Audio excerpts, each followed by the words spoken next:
ما بين الحداثة والتراث وبين الواقعية والتعبيرية، استطاع الفنان العراقي المغترب أحمد الكرخي أن يرسم لنا لوحات تعكس واقعنا وثقافتنا العراقية خارج البلد. اليوم ومن داخل السفارة العراقية في العاصمة واشنطن دي سي سنتعرف وإياكم على الفنان أحمد الكرخي، وكونوا معنا.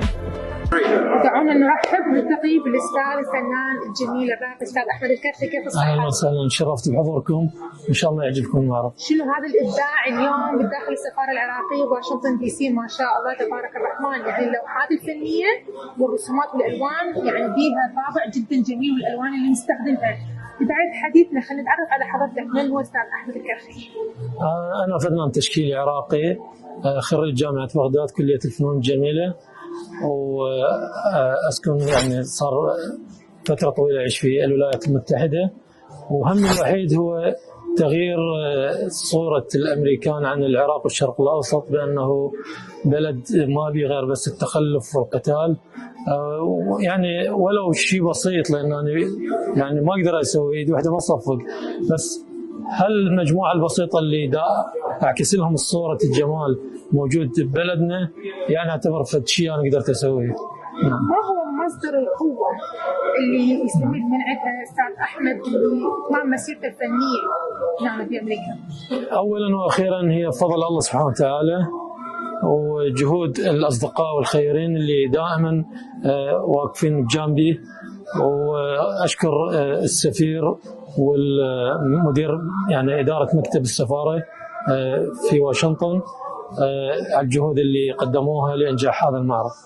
طيب احنا شفنا مسيرتك الفنية انه عندك انت معارض بلشت او رحلتك الفنية بلشت من 2009 ل 2024، لو اكو كانت رحلة قبل؟ لا انا رحلتي مع الفن على مستوى احترافي كانت مرحلة ثانية كلية فنون جميلة. كان اول معرض لي بقاعة الفنان الرائد حافظ الدروبي، فهاي الانطلاقة مالتي من هذاك المعرض. وايضا كان افتتاح المعرض وزير الثقافة آنذاك هو اللي افتتح لي المعرض، وبعدها بديت كل سنة أعمل معرض على مستوى العراق إلى أن غادرت إلى سوريا. وأيضا على يعني بسوريا الحمد لله الله يعني سبحانه وتعالى وفقني، شاركت كممثل عن فنانين العراق بملتقى التصوير العالمي في دمشق، وأيضا مثلت العرب المحترف العربي الأوروبي في جاليري فريهاند. وبعد ما وصلت إلى أمريكا ب 2009 بعد شهرين قدرت أعمل معرض شخصي أول في جاليري فاوندري في واشنطن بعد شهرين من وصولي إلى أمريكا. ما شاء الله. يعني هذا شيء نادر، يعني لأنه صعب. نفسهم هم الفنانين الأمريكان يعاني من حجز معرض جاليري لأن قلة الجاليريات وكثرة الفنانين. فنرجع نقول هي التوفيق من الله سبحانه وتعالى. وأنا قلت لك يعني أنا ما أفكر كتجارة من الأعمال الفنية بقدر ما أفكر شلون أعكس صورة جميلة عن بلدي للجمهور المحب للفن في أمريكا. طيب أول جاليري لك كان في 2009 مثل ما ذكرت في أمريكا، كيف كان الإقبال آنذاك؟